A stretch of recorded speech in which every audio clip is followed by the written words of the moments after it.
Aujourd'hui, 07 février 2026, marque une étape hautement symbolique dans l'histoire récente d'Haïti.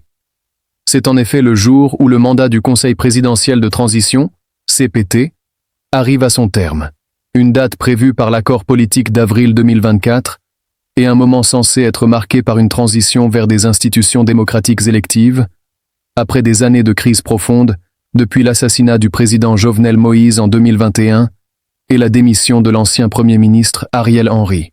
Ce moment historique est aussi un moment d'incertitude, de risques et de défis majeurs pour tous les Haïtiens, qu'ils vivent dans le pays ou à l'étranger, ainsi que pour toute personne qui s'intéresse à la paix, à la stabilité régionale et à la sécurité humaine. Aujourd'hui, nous partageons avec vous les faits, l'analyse, les conseils pratiques, ainsi que les actions recommandées pour naviguer cette période critique. Contexte général. Ce qui se passe aujourd'hui. Depuis avril 2024, Haïti était dirigé par un conseil présidentiel de transition, un organe de 9 membres dont la mission principale était de stabiliser le pays et d'organiser des élections générales, libres et transparentes. Ce conseil avait été établi après une longue période de vide institutionnel, afin de remettre le pays sur la voie démocratique. Mais ce mandat a été profondément difficile, marqué par une sécurité en nette dégradation, avec des gangs armés qui contrôlent une grande partie de Port-au-Prince et des zones à travers le pays. Des accusations de corruption et d'influence politique mal perçues, remettant en question la crédibilité de certaines institutions. Une absence d'accord clair pour remplacer le CPT à la fin de son mandat, ce qui conduit aujourd'hui au vide institutionnel, ou à une transition incertaine. En outre, le pays n'a pas organisé d'élection générale depuis près d'une décennie, ce qui signifie qu'il n'y a pas eu d'élection présidentielle ou législative depuis longtemps. En réaction à cette situation, le gouvernement des États-Unis, l'Organisation des États américains, OEA, et d'autres partenaires internationaux ont multiplié les déclarations, avertissements et interventions pour encourager une gouvernance stable et pour éviter que le pays ne sombre davantage dans le chaos. Situation politique aujourd'hui. Le Conseil présidentiel de transition a officiellement terminé son mandat ce 07 février 2026, et plusieurs sources d'informations indiquent que le CPT s'est dissous. Aucun plan de succession clairement accepté par toutes les forces politiques haïtiennes n'a été mis en place au moment où nous parlons. Le Premier ministre Alix Didier Fils-Aimé, figure centrale du gouvernement, est appelé à continuer à assurer la continuité de l'État jusqu'à nouvel ordre, mais sans que sa légitimité soit pleinement établie par un processus électoral libre et partagé. Cette absence de consensus clair sur le transfert institutionnel de pouvoir ouvre la porte à des risques élevés de tensions, de conflits internes, et potentiellement des affrontements si certaines factions ou groupes politiques contestent ce statu quo. Risques majeurs à connaître. 1. Instabilité politique accrue. Le fait que le CPT se termine sans élections organisées crée une période de vide institutionnel, ce qui signifie que les autorités en place n'ont pas été élues par le peuple haïtien et peuvent être contestées par certains acteurs politiques ou sociaux. 2. Sécurité civile dangereuse. La violence des gangs n'a pas diminué au fil des mandats, et dans plusieurs quartiers de la capitale comme ailleurs dans le pays, la population civile est exposée à des risques de violence armée, d'enlèvement, de pillage et de perturbations massives. 3. Crise humanitaire persistante. Des centaines de milliers de personnes ont été déplacées à l'intérieur du pays, en raison de la violence, des privations économiques et de l'effondrement des services publics. 4. Absence de consensus électoral.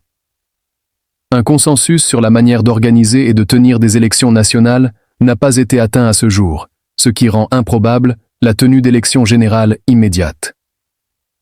Conseil pour les citoyens, haïtiens et la diaspora. Chers spectateurs, voici les conseils pratiques et responsables que nous souhaitons partager avec vous à ce moment critique. Ces recommandations s'adressent à tous. Habitants en Haïti, familles de la diaspora, partenaires humanitaires, observateurs internationaux. 1. Restez informés via des sources fiables. Dans une période où les informations peuvent être contradictoires ou tragiquement inexactes, il est crucial de vérifier les sources d'informations officielles, partenaires internationaux, plateformes de presse reconnues, organisations humanitaires, avant de prendre des décisions importantes. Will Info News s'efforce de vous apporter une information claire, vérifiée et continue. N'oubliez pas de vous abonner, activer la cloche, liker et partager pour que vos proches aient accès à une information fiable et en temps réel. 2. Ne prenez pas de risques inutiles. Si vous êtes en Haïti, évitez tout déplacement non essentiel dans des zones à haut risque, évitez les grands rassemblements et évitez de circuler la nuit lorsque la sécurité ne peut être garantie. 3. Préparez vos familles. Si vous avez des proches en Haïti, établissez un plan de communication, définissez un point de rencontre sûr et discutez des mesures à prendre en cas d'urgence. 4. Suivez les avis des autorités locales et internationales. Les ambassades, les missions internationales et les ONG peuvent publier des alertes de sécurité ou conseils d'évacuation. Ces consignes doivent être respectées pour protéger la vie et la sécurité des citoyens. 5. Recherchez une aide humanitaire. Si vous ou vos proches êtes touchés par la crise, insécurité alimentaire, déplacement, violence, adressez-vous aux organisations humanitaires actives sur place. Avant de continuer vers la suite de ce dossier exceptionnel, nous vous remercions encore une fois de vous abonner à Will Info News, d'activer la petite cloche, de laisser un j'aime et de partager cette information autour de vous. Votre soutien nous permet de continuer à fournir une information fiable, vérifiée, en temps réel pour Haïti et le monde francophone. Conséquence immédiate de la fin du mandat du CPT. La dissolution du CPT, ce 07 février 2026, ouvre la porte à plusieurs conséquences politiques, sociales et institutionnelles. Premièrement, toutefois suprême soit la bonne intention qui a guidé la création de cette instance transitoire, le consensus nécessaire pour une reprise de la démocratie par des élections crédibles n'a pas été atteint à temps. Haïti n'a toujours pas de chef d'État élu, ni de parlement réunissant des représentants légitimes.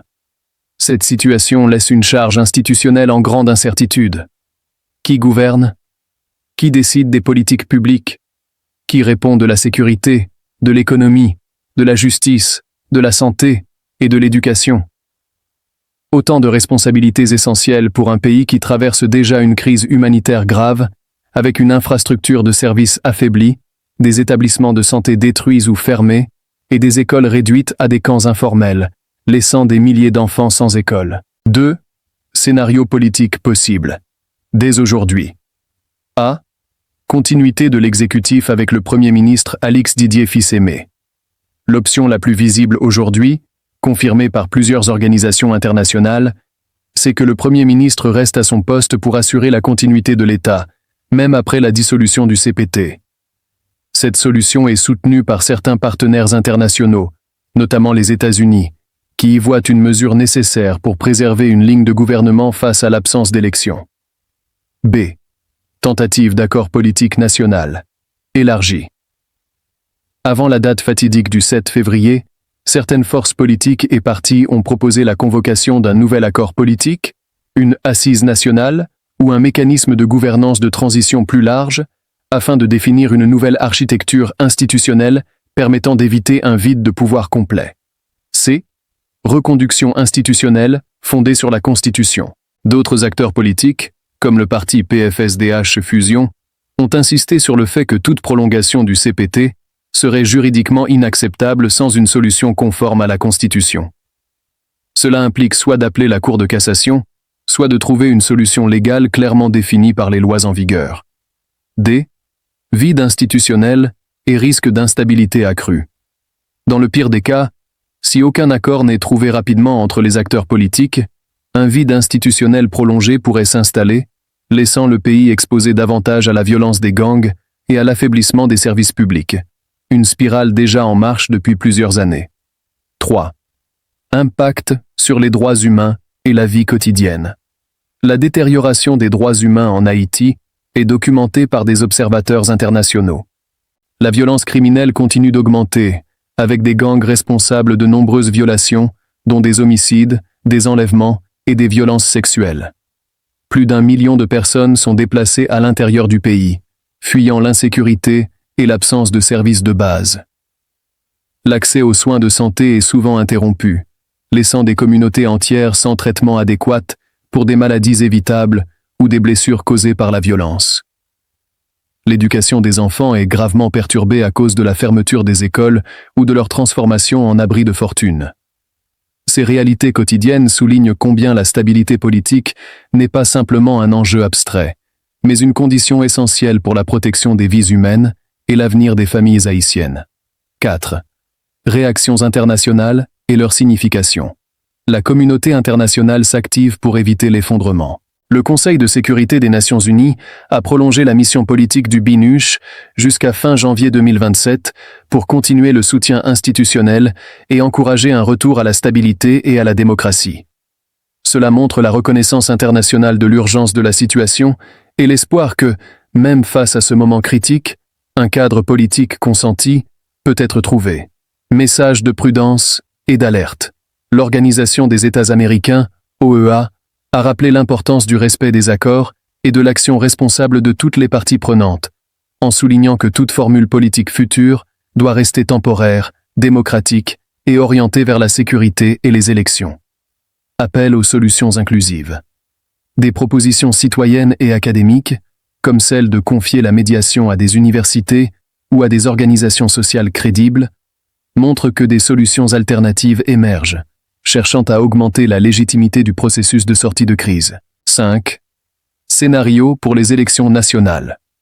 L'objectif affiché depuis la création du CPT avait été d'organiser des élections générales avant la fin de son mandat. Cependant, la réalité du terrain, marquée par une sécurité précaire, un manque d'infrastructures électorales et des millions de personnes déplacées, rend l'organisation d'élections libres et crédibles extrêmement difficile. Certains experts internationaux ont évoqué un calendrier électoral possible en 2026, avec un premier tour prévu en août. Mais ce calendrier reste fragile et dépend de progrès tangibles en matière de sécurité et d'organisation électorale. 6. Ce que cela signifie pour toi, citoyenne, citoyen, diaspora. Chers spectateurs, la situation actuelle en Haïti n'est pas seulement une question de politique institutionnelle. Elle touche la sécurité, le quotidien, l'avenir des enfants, des parents, des travailleurs et des entrepreneurs. Voici ce que cela signifie concrètement. La priorité reste le dialogue inclusif et la recherche d'un accord politique national. Il est essentiel que des élections libres, équitables et sécurisées puissent être organisées, car c'est cela qui donnera une légitimité réelle à toute autorité future. La communauté internationale continuera de jouer un rôle, mais c'est au leadership haïtien de définir son propre destin. Chaque citoyen, chaque famille, chaque voix compte. L'engagement civique, même à distance, peut aider à bâtir un avenir meilleur. De notre édition spéciale, n'oubliez pas de vous abonner à Will Info News, d'activer la cloche, de laisser un like et de partager cette alerte essentielle pour que l'information circule largement, auprès de vos proches et dans toute la communauté francophone. Votre soutien permet à des milliers de personnes d'être mieux informées et prêtes à faire face à cette période critique.